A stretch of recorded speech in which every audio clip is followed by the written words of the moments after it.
Welcome to Latte with a Lawyer, a podcast dedicated to bringing you the stories of some of America's most successful lawyers, figuring out what makes them tick, how they creatively solve problems, and how others aspiring to be them can follow in their footsteps. Okay, guys, welcome to another episode of Latte with a Lawyer. I'm your host, Jonathan Brickman, and today we've got an interesting guest here from the state of New York, Stephen Schwarz, with the firm Faraci Lang, which is a personal injury attorney law firm, and also it looks like med malpractice as well. Welcome to the show, Stephen. Thanks very much. Thanks for having me. Oh, you bet. So just to get started here, I probably had 3 or 4 cups of coffee today. What's your morning beverage of choice to get you going? Black coffee and a lot of it. Yeah, I saw that. Any particular brand, Starbucks or the strongest you can get? Yeah, I like Starbucks, but it usually has to be, strong, bold, the dark roast stuff is what I like. Sumatra. It's funny. I had someone on last week and it also says Sumatra. So that must be a very strong cup of coffee. Yeah, it's one of the bold blends of that Starbucks has. Got it. Yeah, that's a little too strong for me, I have to tell you. I like a little lighter blend. But anyway, it's all good. So it looks like you're a personal injury attorney. Tell me about what you do and the work you work on. So I've been doing this since the mid-1980s. I was a federal clerk for a couple of years with a federal judge. And then, and I had actually started with a large defense firm up here in upstate New York, but I switched to plaintiff's work. And our firm does a variety of plaintiff's work, including medical malpractice and products liability cases. But the last few years, I've spent most of my time working on environmental contamination cases. And we've had a large number of those. The most recent ones involve the chemical that was used to make Teflon that is in the groundwater and drinking water in a number of communities around the country, but particularly in an area northeast of Albany, New York, where there were 2 factories that used that product that contaminated the groundwater, and people have been drinking it. And this particular chemical, which is called PFOA, accumulates in the body of everyone. So the blood levels of everyone in the community contain a lot of this chemical, which has been shown to cause cancer and other illnesses. So it's a pretty nasty thing. Oh, geez. So these are class action, mass tort? Yeah, we have 2 class actions pending, and we actually have settled 3/4 of one, and we settled the other one entirely. It's in the process of being recorded as a class action. And then those class actions only involved the property devaluation and nuisance and medical monitoring, which is to establish a program for people to be monitored for the illnesses that the chemical causes. We also have a number of people that have cancer already or the other illnesses, and we've filed individual cases for those plaintiffs, and those cases are proceeding. Oh, interesting. So what kind of cancer? Is it a blood cancer? It actually, the cancers that are most predominant with this chemical are kidney cancer and testicular cancer. And it also causes thyroid disease, and it causes ulcerative colitis and a number of other non-cancerous conditions. Oh boy. So have they stopped using this chemical? Yeah, it's the chemical was actually something that was needed for the Teflon products, these dispersions, to keep them from clumping up. And then once they're coated, the chemical left. So the final product, like the pots and pans that have Teflon, the chemical has already been released, because when it's heated to put it onto the pans, or when it's put onto cloth to make things like Gore-Tex, the chemical leaves it. The problem with the chemical is it doesn't break down in the environment, and it goes into the groundwater eventually, and then when people drink it, it accumulates in the body. So it's been the what they discovered, it was a man-made chemical that 3M invented back in the 30s, and DuPont used exclusively to make their Teflon dispersion products and other products. It turned out that DuPont, in making their products, contaminated the drinking water of about 70,000 people in the Ohio River Valley, both in West Virginia and Ohio. Yeah. And there was a large amount of litigation that went on there about that, and out of that came a lot of epidemiological studies that really pinned down the diseases that this chemical caused. That was back in the early 2000s to mid 2000s, and by that point, they had EPA had come in and voluntarily got all of the companies to wind down the use of that chemical, because what they were finding is that the chemical was not only present in people that drank contaminated water, but it was actually present in almost everyone, because it was circulating basically around the world. So even people on remote islands were showing up with minute amounts of this chemical, which again is not a naturally occurring thing. So 3M got out of the business back in 2000, seeing the handwriting on the wall. DuPont continued to use it and make it after that, and eventually found a replacement so they could keep making Teflon. But both of those companies have been implicated, plus the companies that made the products, used their products to coat onto things, and they made things like the roofs of domes, stadiums, and that sort of thing. That that flexible, heavy, plasticized material that was, and tents and that sort of thing. So the chemical is no longer in use. They actually have they've substituted another chemical, and the jury's out as to whether that's any better. They keep using these invented chemicals, and then years later, it shows that they're not good. But there's no process really that keeps that from happening. It's only after the fact, when people get sick and they get studied, that the chemicals turn out to be banned, and then they substitute a new one, and we go on and on. Oh, geez. Well, it's really about disposal, isn't it? Proper disposal, so it doesn't get into the groundwater. Well, yeah, except that what happens is with this chemical is that it goes into the air first, and then it deposits down into the ground. So there are abatement systems that can be used to trap those chemicals. They're not 100% effective, but in most of these cases, the companies that were applying these products were not using the abatement, and the companies that sold the products didn't recommend that they use abatement. So a lot of it is in the environment that's never going to come out of the environment, because it had been going on for years. I see. Okay. Does it get filtered out through process, like for bottled water and things like that? Yeah, you can, and that's in communities where the chemical is discovered. They use carbon filtration to remove the chemical, and that's really the only thing they can do to help purify the water, except to find an alternative water source, which is what's going on in the area of these cases. Interesting. My daughter just came home last night from Skidmore College, which is in that part of the country, as you know. Yeah, up in Saratoga. Yeah. Yes. Wonderful place. Yes, man. What it's a not great too place. far. It's not too far from Saratoga, but Saratoga has not been implicated in this. So has not been. The daughter's going to be okay. Yeah. Oh, good.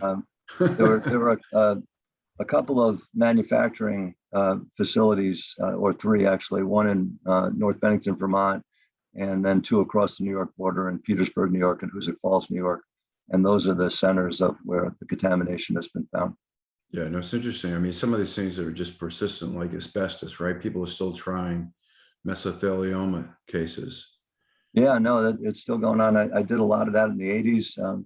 The companies that were the prime makers of the products that contained asbestos all went bankrupt over that period of time. Right. And have bankruptcy programs, but people are still finding defendants to sue in those asbestos cases, because mesothelioma is still happening. Oh, yes. Yeah, I talked to someone that does just that work, and they were talking about universities, for example. Like, there's lots of buildings that still have asbestos in them. Yeah, it's the key today is to prevent people from being exposed to friable asbestos that gets into the air, and they've got all kinds of intricate ways of trapping the asbestos without removing it, because it was used a lot in to cover the steel work infrastructure of buildings to keep, if there was a fire, to keep it from Oh melting. yeah, it's a great insulator. No, I actually know too much about it because I was in the real estate business, at that time when it was really prevalent, and it's a great insulator, but very dangerous. And that's when, as you know, asbestos abatement was a big business. Sure. Commercially. And a big expense to building owners who had to deal with it. Oh yeah. In fact, I had it in my house in Massachusetts at the time, which is where I'm from. And that was quite a little cottage industry there for a while. And I remember I probably did things I shouldn't have done with it around the pipes. It was around the pipes in my basement. Yeah, it was interesting when I was involved in that litigation because, and this is true of a lot of chemicals and substances, but we would have trials of people who died of mesothelioma, because everybody that gets it dies of mesothelioma. It's not a treatable cancer. But then we would have coworkers who would testify who were with that worker and inhaled the same stuff and never got anything.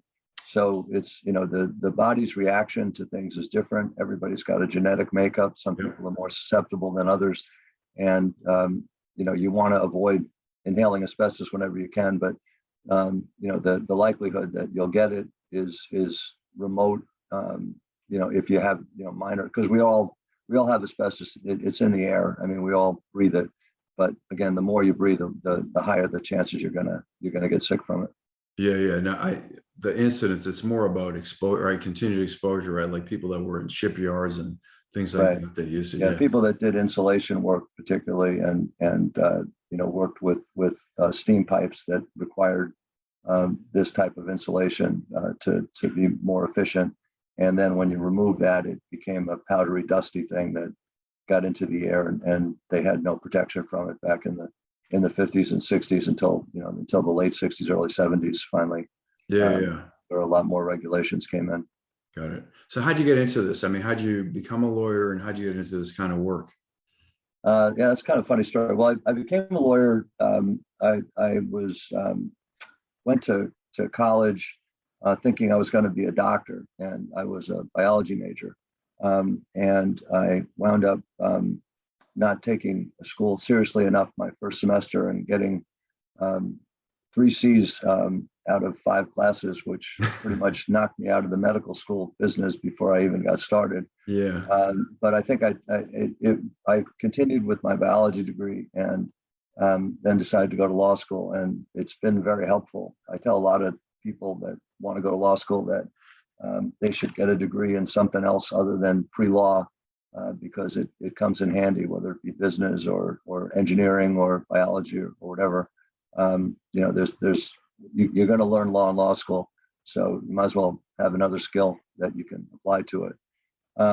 So I wound up with this firm eventually, after I clerked as a law clerk for a federal judge, which was a fabulous experience. He was a fabulous guy. He actually was the federal judge after my time who eventually resolved the Attica prison case. His name was Michael Teleska, and he's just a wonderful guy. He passed away in March of 2020, but he was a spectacular guy. But anyway, I then I did asbestos work. I did a lot of medical malpractice work. And in the year 2000, right when the Erin Brockovich movie came out, I got a voicemail message. I had really not done any, other than asbestos, I hadn't done any sort of environmental contamination type cases. But I got a voicemail message from, it said it was from Ed Masry, who was the attorney in the movie that Albert Finney played. And I thought it was a goof because the movie had just come out, and I think it was nominated for Academy Award, and I didn't take it seriously. So I called back, and it turned out that I had been recommended to him because they had been referred a number of cases in upstate New York, and they had heard of me and they wanted to work with me. And I still didn't know if it was really him or if it was somebody scamming me.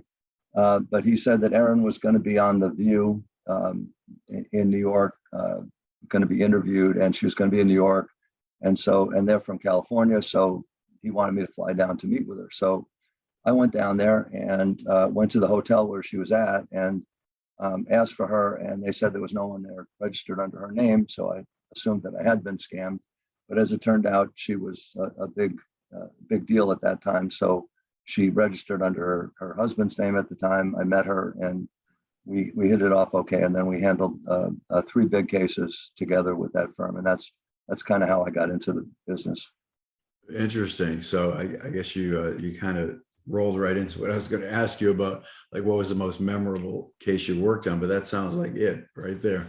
Well, in some ways it was. I mean, I think the current ones are pretty memorable too, because they've been, we settled the one case for $65 million with 3 defendants, and it's going to provide a lot of great benefits to the people in that neck of the woods who lost a lot in their property values, and also are going to get their the medical monitoring that can save lives. So we're pretty proud of that outcome as well. Is that a recent case?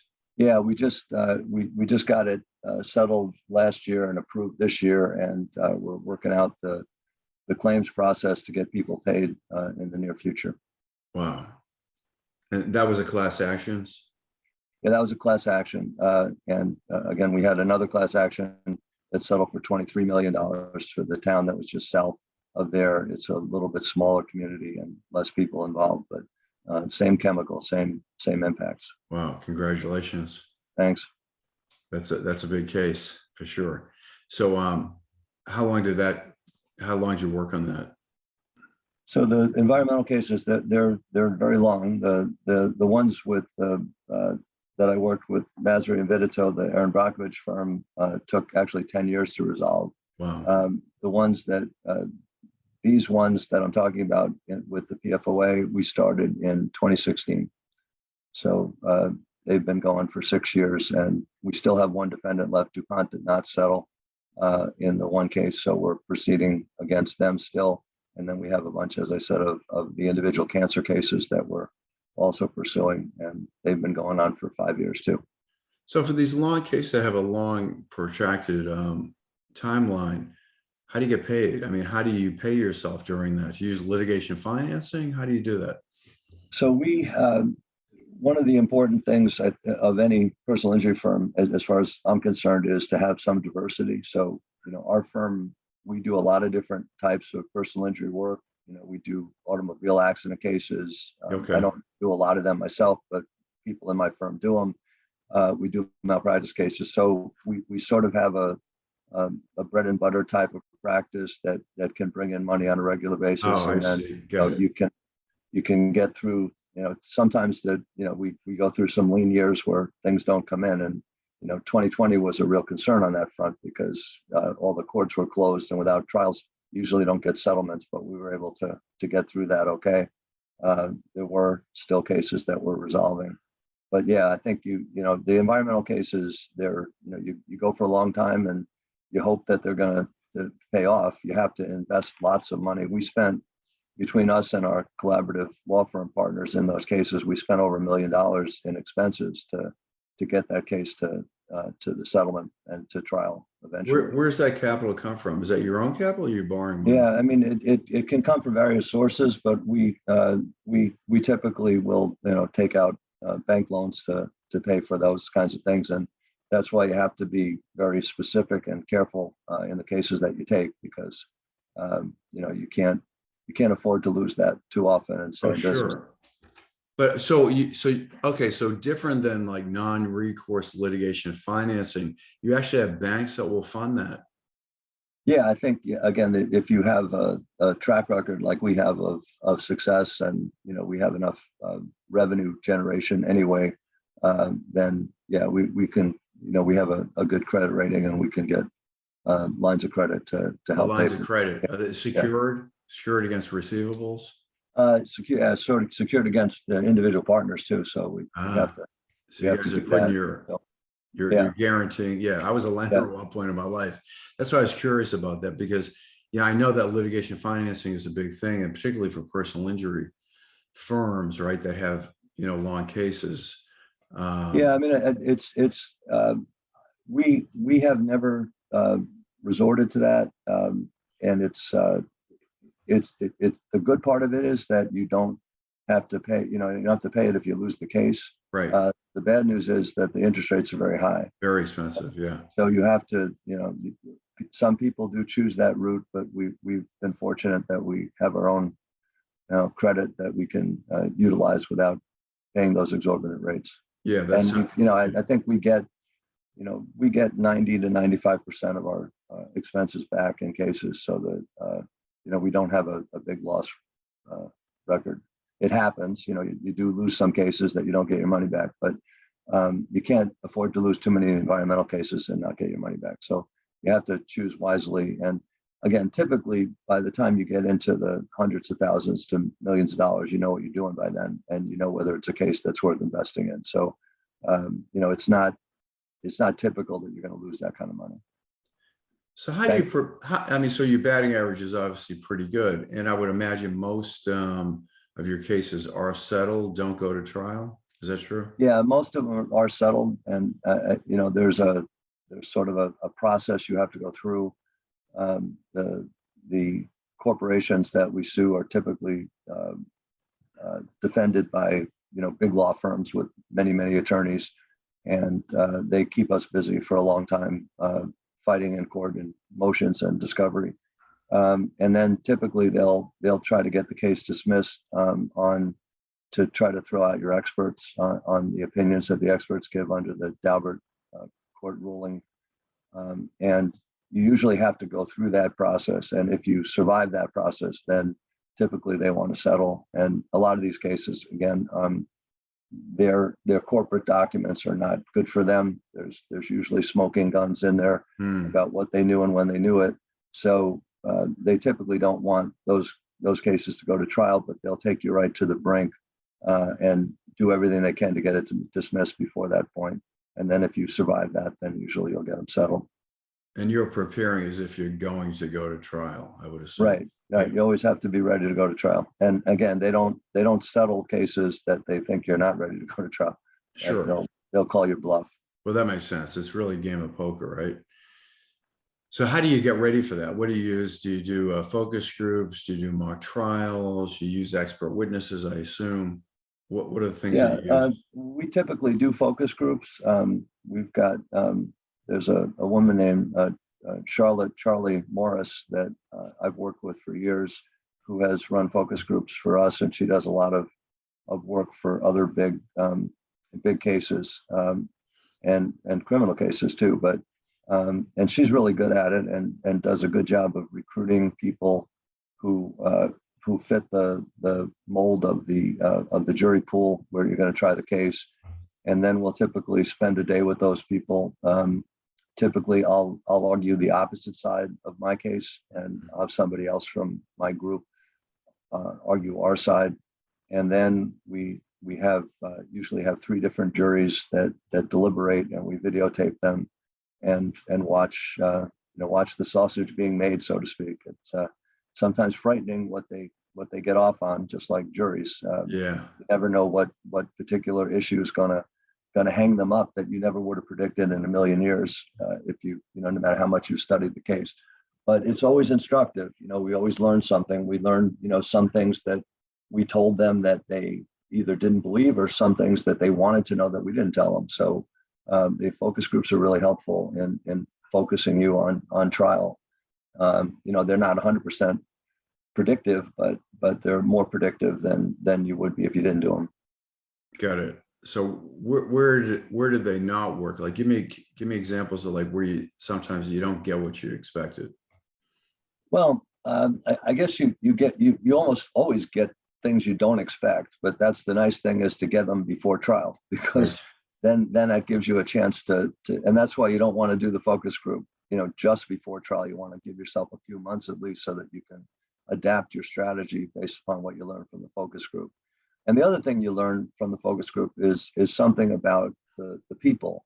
So you get profiles of the people through questionnaires that they fill out, and then you see which of those people are, pro your case and which are sort of against your, biased against your case. And then you try to put together a profile of a juror that would be good and a juror that would be bad, so that when you start doing jury selection, you can start to identify people in the jury pool that match one or the other of those profiles. And of course, the ones that are bad, you want to get rid of as quickly as you can. And how predictive is that when you sort of come up with your profile and you're going through the process of voir dire and you're deselecting people? Does it always translate, or sometimes you get surprised? Oh, you always get surprised. And again, it's not an exact science. Voir dire is hard, Sure. especially in federal court, because a lot of federal judges don't even let you do much, if any, voir dire. So we've gotten into, and another thing, again, I give credit to Charlie Morris, who has taught me so much, but she's gotten me into doing, for years now, extended juror questionnaires that have, multiple questions for them to answer. And, you try to ask questions that are not going to give away, why you're asking it.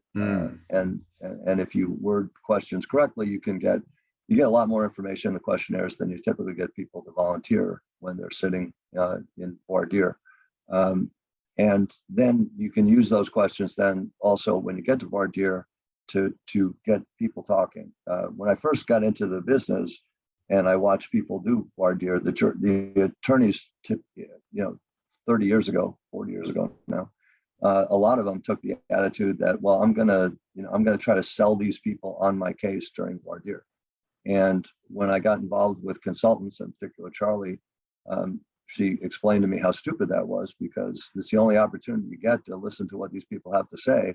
So, you're going to get your opening statement and your whole case to convince them about your case, but you're not going to learn about them by talking to them and telling them, what your case is about. So the key for any good voir dire, I think, is to get the jurors talking and to see if you can get them to be honest about how they feel about things, without being belligerent to them or degrading them in any way, but making it an open discussion where people can volunteer that, I think there are too many lawsuits. I think there, people shouldn't sue people. I think, people are greedy, whatever, you let them talk, and then then you learn, well, we don't want that person on the jury. So we'll find a way to either get them to excuse themselves, which is always the best thing, or use one of your peremptory challenges if not. Yeah, that's interesting. Well, I mean, what you're saying is so true. Like, I'm a sales professional, right, most of my life, and the mistake that most salespeople make is they talk way too much, right? You should listen, and you learn a lot more if you just keep your mouth shut. And especially, it's hard for lawyers to listen. They love to talk. Right. So it's counterintuitive for us lawyers to do that. And I think that's why so many lawyers just default into, trying to convince the jurors to nod their heads yes or no about things. But the more you get them to talk, the more you learn. And again, you don't always learn. I mean, I've frequently been surprised, jurors that I sat with for weeks, that I thought were in our corner can turn out not to be, and the ones that are looking at you sternly and shaking their head might be the ones that in the jury room are the biggest advocates for you. So it's a tough business to really predict how people are going to react and think, but we do the best we can, and that's all we can do. Yeah, that's right. Yeah, well, there's a lot of group behavior, right? And behavioral economics that go on there. When you get people together, there's always someone that's louder that kind of influences the group too, right? Oh, for sure. And that, that's the other thing you want to try to identify is not only the people that are against you, but the people that are against you that are likely to be the loudest and the most convincing to try to bring the other people along. And, those are the real dangerous people on any jury that you want to try to get off. Right.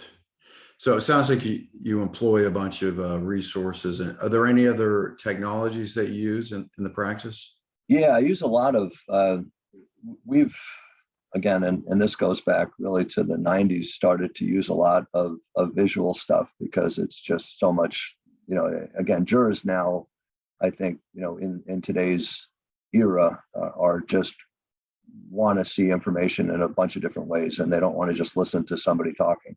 So we've used, we use a lot of videotape for pretrial testimony, which is particularly effective because if you're cross-examining a witness and you have them saying the opposite thing on videotape that they just said to the jury, it can really be devastating with the jury. And also, once you do that once or twice to a witness, they're like a deer in the headlights. They don't want to disagree with anything you say because they're afraid they're going to get embarrassed again. And we have, we use a lot of put documents up so that, we don't have read documents. We let the jurors read the documents at the time we're reading them to make it more interesting. And, to the extent that you can use simulations in cases, you try to do that. I'm doing a civil rights case now that involves, a bunch of body cam video that happened. And we've put the body cam video of 5 different police officers together into a chronological segment so that the jury can actually see in real time what happened and how it happened in a much easier way. So, visual stuff I think is really important. And with today's, jurors, you have to keep them interested.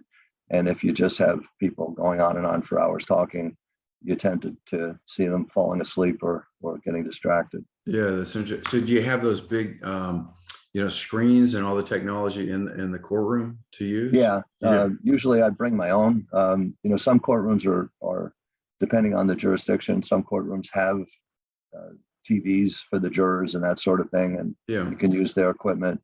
But most of the time, I just bring my own, and we just try to figure out a place we can set it up, and so the jurors can see it, and the witness can see it, and the judge can see it. And typically the judges are receptive to that. Some of them are a little less receptive, but again, I haven't had any pushback in a long time to use that kind of technology in the courtroom.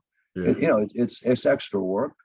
It takes you, in order to have certain pieces of testimony queued up, you have to do a lot of work to edit stuff down. There's programs that help you do that, but it still takes a lot of time. For sure. But it's worth it though. From my standpoint, it's just the best tool in the world right now for juries to keep. Well, listen, you want to win and you want to maximize the outcome for your client, right? No, absolutely. So that's the bottom line here. So this is really interesting. Particularly interested in the plaintiff side, so that's why I appreciate your responses. If somebody wanted to get in touch with you, what's the best way to do that? Our firm number is actually the website would be good. It's faraci.com, FARACI.com, and you get pretty much all your information there that you need about our firm. We do a variety of cases. I've got a partner that does a lot of medical device cases around the country. So she and I were involved in litigation over the DePuy metal on metal hips a few years back. A lot of those cases have settled now. We had one of the cases that was one of the lead cases that was going to go to trial when the settlement. We were about to pick the jury when the settlement, global settlement occurred. So we do a lot of cases around the country, but most of our practice is in upstate New York. Okay, excellent, good. Well, listen, this has been a really interesting conversation. I appreciate it. Again, for our audience, we have Stephen Schwarz from Faraci Lang in upstate New York, and appreciate your time today. This show is sponsored by EmotionTrac with a C. And we use artificial intelligence to gather nonverbal insights for people that are doing case prep that use it for mediation and trials. Thanks again, Steve. Appreciate it. Thanks for having me. I really had fun. Yeah, you bet.